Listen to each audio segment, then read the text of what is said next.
जी नाज़रीन welcome back. हे social media ते तव्हां ॾिसो त हिकिड़ो बहस छिड़ी पियो आहे ऐं इहो बहस छिड़ी पियो जॾहिं डॉक्टर शाहनवाज़ जो क़त्ल थियो पुलिस कस्टडी में मीर प्रकाश में। उन खां पोइ उन जा केस जा पंहिंजा टेक्निकलिटीज़ ऐं हुनजो पंहिंजा मेरिट्स त पंहिंजी जाइ ते आहिनि, पर हिकिड़ो हिकिड़ो बहस छिड़ी पियो आहे सिंध में। जेके बि तरक़ी पसंद धुरियूं आहिनि, जेके मज़हबी इंता पसंदी में बिलीव नथियूं कनि, मज़हबी कट्टरपणे में बिलीव नथियूं कनि, उहे धुरियूं चाहे सियासी हुजनि चाहे गैर सियासी हुजनि, सिविल सोसाइटी हुजनि, पीपुल्स पार्टी हुजे, ॿियूं धुरियूं हुजनि, उते हिकिड़ो बहस छिड़ी पियो आहे। उहो सोशल मीडिया ते तमामु घणो वायरल आहे। ॿिए पासे बि महफ़िलनि में ज़ाती तौर ते माण्हुनि जी बहस हले पियो। इहो बहस छा इंता पसंदी इख़्तियार कंदो, या इहो बहस जेको आहे कंहिं नतीजे ते असां हिन ते पहुची सघंदासीं। ताज़ा तरीन जेका कंट्रोवर्सी जनरेट थी आहे उनमें सिंध तरक़ी पसंद पार्टी जे सरबराह डॉक्टर कादिर मक्सी साहब जी तरफ़ां हिकिड़ी स्टेटमेंट वीडियो ते आई, सोशल मीडिया ते वायरल थी।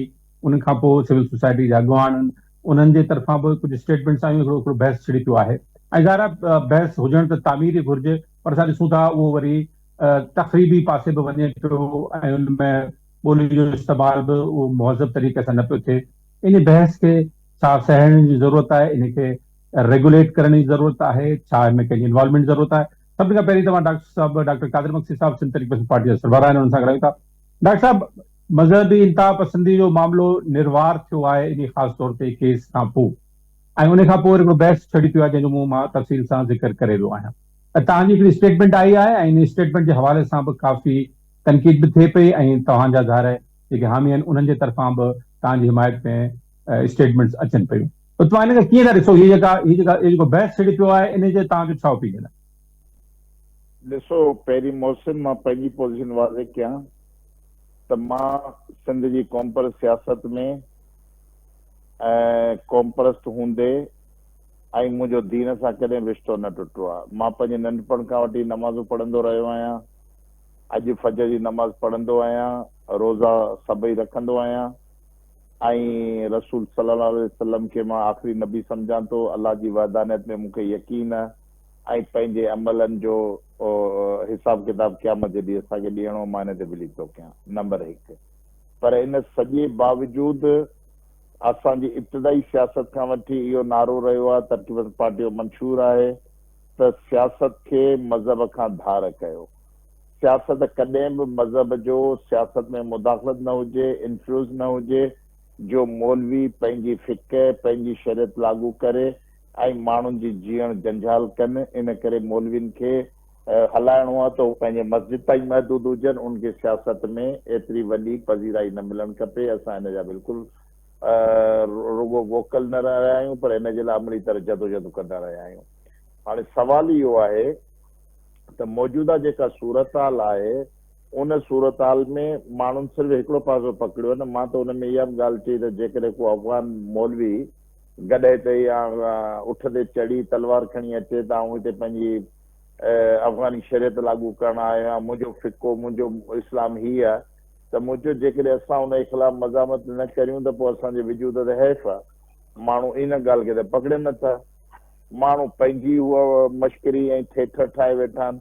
असां चऊं था त असां हिन वक़्तु तमामु ॾुखी हालत में गुज़रूं पिया। सिंध तमामु वॾे अज़ाबनि में आहे। हिकिड़े पासे अफ़गाननि जी यलगार आहे, ॿिए पासे पंजाबी आबादकार कब्ज़े खोर आहे, टे पासे MQM जूं नित रोज़ नयूं नयूं फरमाइशूं, नवां नवां नाटक हलनि पिया। ऐं इन सूरत हाल में पीपल्स पार्टी जी जेका हुकूमत आहे उहा सिंध दुश्मनी ते मुकमल लही आई आहे। हाणे ॾिसो था त हींअर दरिया जे पाणी ते इफ्ता जे बाबति ऑर्डिनेंस, पोइ दरिया जे पाणी ते कैनाल, पोइ हींअर वरी 26 आइनी तरमीम जे नतीजे में MQM खे उहो मुशरफ वारो जेको मकानी निज़ाम जो कानून मसौदो पास कराइण लाइ हुनखे हिमथायो वियो आहे त उहा असेंबली में विझे, त असांजो क़ौमी वजूद दाव ते लॻो पियो आहे, सिंधी क़ौम जी बका दाव ते लॻी पई आहे। इन वक़्तु जेकॾहिं असां नवां ही मसइला छेड़ींदासीं, डॉक्टर शाहनवाज़ जो मसइलो सिर्फ़ु इंसानी हक़नि जो मसइलो आहे, त हुनखे बेदर्दी सां मारियो वियो, बग़ैर तहक़ीक़ात जे मारियो वियो, अदालत में पेश करणु मारियो वियो। असां चयो त तव्हां हुनजी अदालती चाराजोई कयो, तव्हां वञो अदालत जी तहक़ीक़ात करायो, साइबर क्राइम वटि वञो, तहक़ीक़ात ॻोल्हायो त इहो ID हैक थियल हुई या हुन हलाई पे, इहे सभु तहक़ीक़ातूं करे सिविल सोसाइटी जो कमु इहो तव्हां मैदान ते आणियो त अछा कारा सभु छणी पवनि। ऐं सरदार शाह जेको वज़ीर साहब आहे उनजो कहिड़ो किरदारु आहे, उन शाहनवाज़ खे कीअं ट्रेस कराए पुलिस जे हवाले करायो, उनजो किरदारु अदालती तहक़ीक़ात में साम्हूं अचे।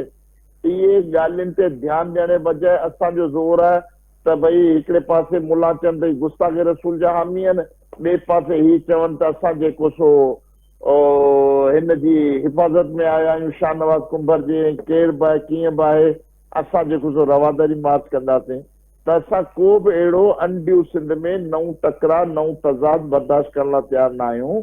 इन करे मां उन ख़िलाफ़ वोकली ॻाल्हायो त असां सिंध में सियासी मस्करियूं करणु कोन ॾींदासीं।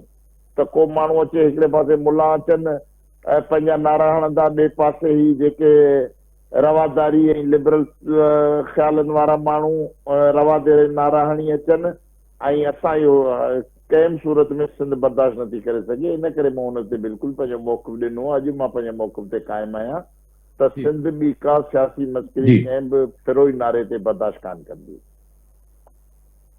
अच्छा डॉक्टर साहब, सिविल सोसाइटी जे दोस्तनि सां ॻाल्हि थी आहे, उहे चवनि था त मुतालबो त इहो ई हो त हिन जो जुडिशियल पंहिंजो इंक्वायरी कई वञे, मुतालबो इहो ई हो त एफआईआर थिए, मुतालबो इहो ई हो त अछा कारा पधरा थियनि। पोइ सिंध हुकूमत इहो मुतालबो मञे न पई, तंहिंजे करे रवादारी मार्च कयो वियो, ऐं हुते रवादारी मार्च ते माण्हुनि ते पुलिस जो तशदुद उहो बि तव्हां ॾिठो। त तव्हां सम्झो था त इहो मुतालबो हुननि जो ग़लति हो, त इहे सभु जेके तव्हां ॻाल्हियूं कयूं उन्हनि त इहो मुतालबो कयो हो त इहो ईअं ई थियणु घुरिजे।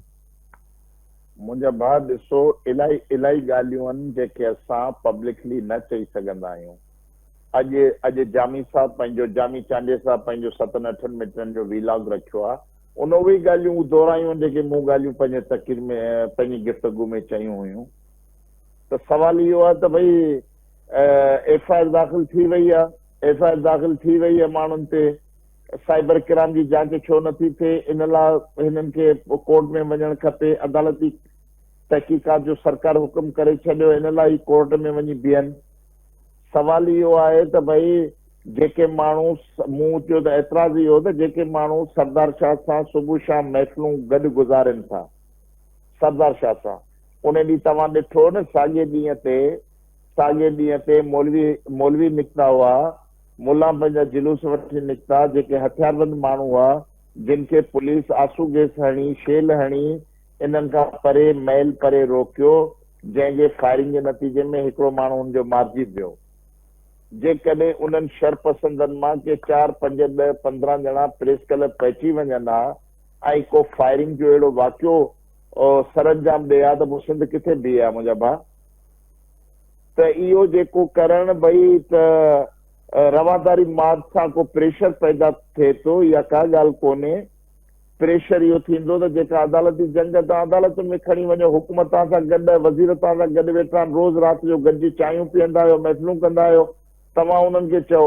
इन करे मूं इल्ज़ाम आयो त जेके माण्हू सरदार शाह खे बचाइण लाइ हुनजा प्रॉक्सी थी आया आहिनि, ही हक़ीक़ियुनि जी हमदर्दी कंहिंसां बि कोन्हे, डॉक्टर साहब वो चवंदा त असां पंहिंजो अदालती कार्रवाई में बि वकील हुननि जा हुते वञनि पिया, इहे सभई सिविल सोसाइटी जा कुझु दोस्त हुनजी पोइवारी बि कनि पिया।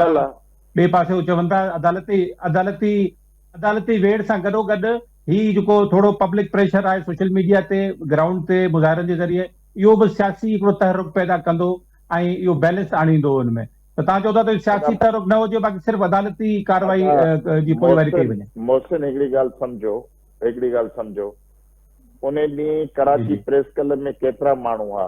1000, 2000, 5000, 50,000 घणा माण्हू गॾु हुआ? ऐं जेतिरा माण्हू गॾु हुआ उहे जेकॾहिं उते बि प्रेस क्लब जे साम्हूं तकीरूं करे हलिया वञनि हा त छा थिए हा? आसमान किरी पए हा? कुझु कोन थिए हा। इहो हिकिड़ो ख़ुदि सरकार जो तयशुदा प्रोग्राम आहे। सरकार मूं चयो पंहिंजे प्रॉक्सीज़ खे एक्टिव कंदा आहिनि त तव्हां एक्टिव थियो, तव्हां अचो, पोइ असीं तव्हांखे लठियूं हणंदासीं, पोइ थोरो ॻाल्हि हाइट वठंदी, मथे चढ़ंदी, मीडिया में ईंदी, पोइ असांखे कंहिं क़ुवतुनि जे ख़िलाफ़ एक्शन खणण जो मौक़ो मिलंदो। त ही सॼो जो सॼो हिकिड़ो हाणे छा हिनखे माण्हू चवे त ही जेको कुझु थिए पियो इसनि में सुठो न पियो थिए, इहो कंहिं सूरत में न थियणु खपे। डॉक्टर साहब, तव्हां रिस्पॉन्सिबल सिंध जा अॻवान आहियो ऐं तव्हां काफ़ी मामलनि में हिकिड़ो बैलेंस ओपिनियन रखंदा आया आहियो। छा हाणे इन मामले खे ॻंढण जे लाइ, थोरो इनखे कूल डाउन करण जे लाइ, इनखे बहितर करण लाइ ॻाल्हि ॿोल जो को तरीक़ेकार, को डिस्कशन जंहिंखे गुफ़्तगू चई सघिजे थी, उनजी का कोशिशि कजे, बजाय जे ॿिन्ही पासनि धुरनि खां स्टेटमेंट्स अचणु शुरू थियनि, मामलो खे ख़राबी जी तरफ़ वञे, त हिनखे थोरो बहितर करण जी ज़रूरत आहे, तव्हां सम्झो था? ॾिसो, मां हींअर तव्हांजी गुफ़्तगू खां अॻु में 8 बजे पंहिंजो वीलॉग कयो आहे। मूं कारकुन खे पैगाम ॾिनो आहे पंहिंजे सॼे हमदर्द सपोर्टरनि खे त मुंहिंजी वज़ाहत अची वञण खां पोइ इन शइ जी ज़रूरत न हुई त तव्हां हिक ॿिए जा पटका लाहियो, हिक ॿिए खे धूड़ कयो, हिक ॿिए जे ख़िलाफ़ इहे पोस्टूं रखो। इन करे अॼु मां ऐलान थो कयां त इहो सभु कुझु बंदि थी वेंदो, ख़तमु थी वेंदो। मां अॼु पंहिंजे 8 बजे वारे उन में वीडियो पैगाम में इहो मां पंहिंजे हमदर्दनि खे, कारकुन खे हिदायत करे चुको आहियां। न ई असां इन ते सियासत करणु चाहियूं था, न असां अहिड़ियुनि ख़सीस ॻाल्हियुनि ते ज़िंदा रहणु चाहियूं था। असांजो बुनियादी मक़सदु जेको आहे, हिन वक़्तु सिंध खे 2 इशू दरपेश आहिनि। हिकिड़ो MQM जो जेको बिल आयो आहे मकानी हुकूमतुनि जो, जेको अॻिते हली सिंध खे तक़सीम कंदो सूबनि जे हवाले सां। ॿियो, सिंधु दरिया जे पाणी ते कब्ज़े जी जेका कोशिशि थिए पई पंजाब जे वफ़ाक़ जे तरफ़ां, उन्हनि खे रेज़िस्ट करे सिंध जो मजमूई तहफ़ुज़ करण आहे। असांजो सॼो ध्यानु हाणे इन्हनि ॻाल्हियुनि ते आहे। जेको मुंहिंजे ख़िलाफ़ हज़ारे पोस्टूं लिखनि, मां पंहिंजे कारकुन खे चयो आहे त हिकिड़ी सिट बि उनजे जवाब में न लिखनि, जंहिंखे तीर मारणा मारे छॾनि। मूंखे न सस्ती शोहरत जी ज़रूरत हूंदी आहे, न ई मां अहिड़नि तमाशनि ते ज़िंदा रहण जो शौक़ीन आहियां, न ई पंहिंजो कदु वधाइण जी क्या कोशिशि कंदो आहियां। इन करे असांजी तरफ़ां ई मुकमल तौर ते अॼु बंदिश पइजी वई आहे, को माण्हू पंहिंजे ख़िलाफ़ न लिखंदो।